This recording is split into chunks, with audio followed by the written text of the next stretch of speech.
आज यदि हमें अपने शत्रु शैतान का सामना करना है तो परमेश्वर हमें एक हथियार दिए हैं। क्या है बताइए? प्रार्थना। प्रार्थना से बढ़कर दूसरा कोई हथियार नहीं है। प्रिय भाई, प्रिय बहन, मैं एक छोटा सवाल कर रहा हूं। आपके घर में कितने लोग हैं मैं नहीं जानता। 3 हैं, 4 हैं, 5 हैं, 6 हैं, 7 हैं। कितने लोग रहते हैं आपके घर में? आपके घर में आपके परिवार की रक्षा के लिए, आपके परिवार की सुरक्षा के लिए प्रार्थना करने वाला, प्रार्थना योद्धा कोई है क्या? बहन, मैं पूछ रहा हूं। कहते हैं घर का दीपक कौन है? गृहिणी है। घर में यदि अंधेरा है तो इसका कारण कौन है बताइए? पति है। सही है ना? घर के लिए दीपक गृहिणी है, लेकिन उस घर में अंधकार छा जाए तो कारण पति है, कहते हैं बहुत से लोग। सही है? बहन, यदि आप सच में दीपक हैं तो वो दीपक नहीं बुझना है तो आपको क्या करना है जानते हैं? उस दीपक को बुझाने वाले शैतान को निकट भी ना आने देकर आपके घर के चारों ओर प्रार्थना रूपी बाड़ा बनाने की जिम्मेदारी गृहिणी के रूप में आप पर है। और उसी समय घर का मुखिया कौन है बताइए? घर का मुखिया पति है। घर का मुखिया यदि आप ही हैं तो घर की रक्षा करने की जिम्मेदारी आप पर है।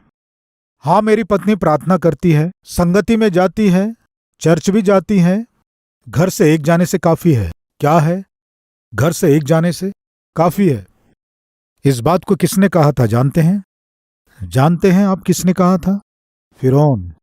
प्रियो, मेरे लोगों को मेरी आराधना करने के लिए जाने दे।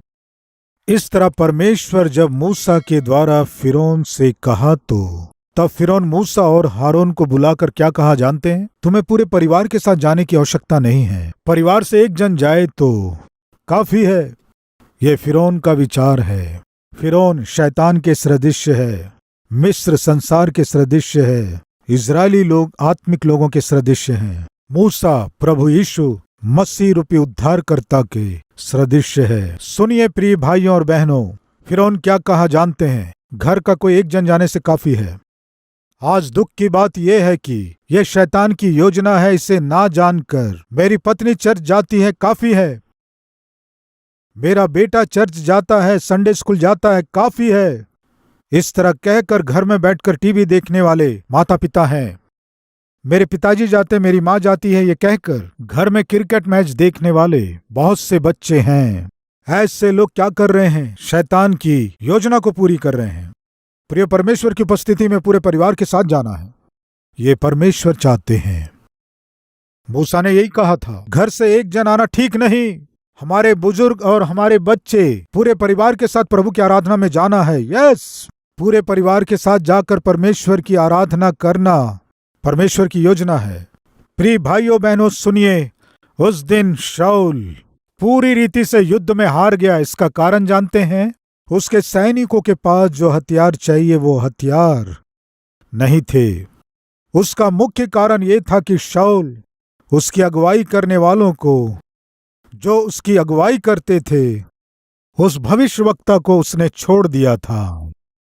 प्रिय भाइयों और बहनों, आपके लिए प्रार्थना करने वाला, आपकी सुरक्षा चाहने वाला सेवक यदि है तो, वचन के द्वारा आपको सही करने वाला सेवक है तो, ऐसी कलीसिया में यदि आप जाते हैं तो उस कलीसिया को आप मत छोड़िए, उस सेवक को आप मत छोड़िए।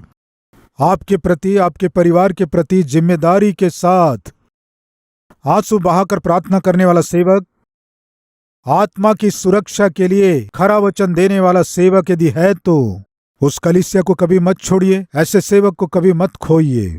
वचन को खराई के साथ जब प्रचार करते हैं, पास्टर जानबूझ के मेरे विषय में कह रहे हैं सोचकर आप अपनी कलीसिया को ना छोड़ें। पवित्र आत्मा परमेश्वर यदि आपको सही करना चाहें तो आपसे ही बात करेंगे। बीमार व्यक्ति को ही डॉक्टर दवाई देते हैं। मुझे क्यों दवाई दे रहे हैं कहने से बीमार है इसलिए आपको दे रहे हैं। आप बीमार नहीं होने से दवा क्यों देंगे बताइए? इस बात को याद रखिए, परमेश्वर पास्टर के द्वारा बोलते हैं। इस तरह जब परमेश्वर बोलते हैं, गलती दिखाते हैं तो सही कर लीजिए। बस इतना ही। वचन को खराई से प्रचार करने वाले सेवक से आपको दूर होने की आवश्यकता नहीं है। प्रियो, उस दिन शाऊल जो उसकी अगुवाई करते थे, उस भविष्यवक्ता को वो खो दिया। ईर्ष्या के कारण दाऊद जो उसकी ओर से युद्ध करता था उसे वो खो दिया। जिसने उसे राजा बनाया उस परमेश्वर को ही शाऊल ने खो दिया। अभी ध्यान से सुने, परमेश्वर को खो दिया यानी परमेश्वर की संगति को और उसकी उपस्थिति को खो दिया। परमेश्वर की उपस्थिति और संगति को खोने का अर्थ क्या है जानते हैं? प्रार्थना रहित जीवन जीना। आज हमारे बीच कोई है क्या?